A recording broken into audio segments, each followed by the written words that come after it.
মুহূর্তে বিশেষ খবরের দিকে চোখ রাখবো হুগলির বার্তার পর্দায়। আজ মনিরামবাটি কমল সঙ্গে পরিচালনায় মনিরামবাটি খেলার মাঠে ক্রিকেট চলছে। লিজেন্ড কাপ 2023 ক্রিকেট টুর্নামেন্ট খেলা চলছে। এই খেলায় 6টি দল অংশগ্রহণ করেছেন। 1 লিখিতা ইনভুলেন্স স্টার, 2 জামালপুর জিটি, 3 ইন্ডি আলী একাদশ, 4 বিষ্ণু মাটি, 5 মনিরামবাটি, 6 শিলিমাবাদ তরুণ একাদশ।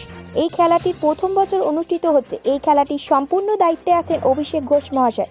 চলুন আমরা শুনে নেব এই খেলারই একটি টিমের অধিনায়ক ও অভিষেক ঘোষ মহাশয়ের কাছ থেকে এই খেলায় সাংবাদিককে কি বললেন। হুগলি থেকে আশিস কুমার ঘোষের রিপোর্ট, হুগলির বার্তা। আর পরবর্তী খবরের জন্য চোখ রাখুন হুগলির বার্তার পর্দায়।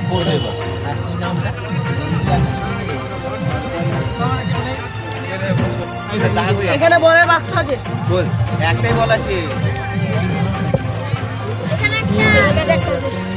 না ওই একটা বল আছে।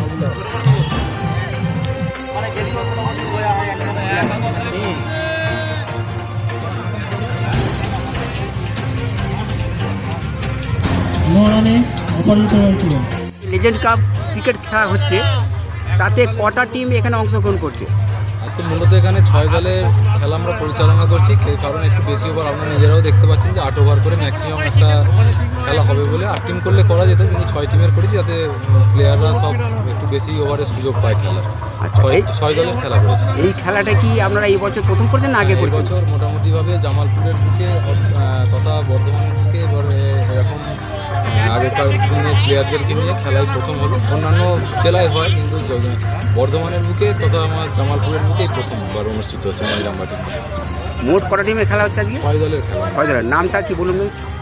ক্লাবের নাম, টিমগুলোর নাম লিখিতা 11 স্টার জরুর, জামালপুর জে সিটি, আচ্ছা মোহাম্মদ আলী একাদশ আলা, বিষ্ণুবাটি ক্রিকেট ক্লাব, মনিরামবাটি ক্রিকেট ক্লাব ও সেলিমাবাদ তরুণ সংঘ। এই 6 দল অংশগ্রহণ করেছে। আপনার নাম? আমার নাম অভিষেক ঘোষ। অনুষ্ঠানে এসেছেন, আপনারা কোন টিমের হয়ে এসেছেন? আমি এসেছি জামালপুরে প্রতিনিধিত্ব করতে। আচ্ছা, বর্তমানে টিম হচ্ছে লিথিকা 11। বর্তমানে এই যে খেলাটা হচ্ছে, আপনারা কি আগে কোথাও অংশগ্রহণ করেছেন না এই প্রথম? না, আমাদের এই লোকালে এইরকম টুর্নামেন্ট অভিষেকের তত্ত্বাবধানেই প্রথম হচ্ছে।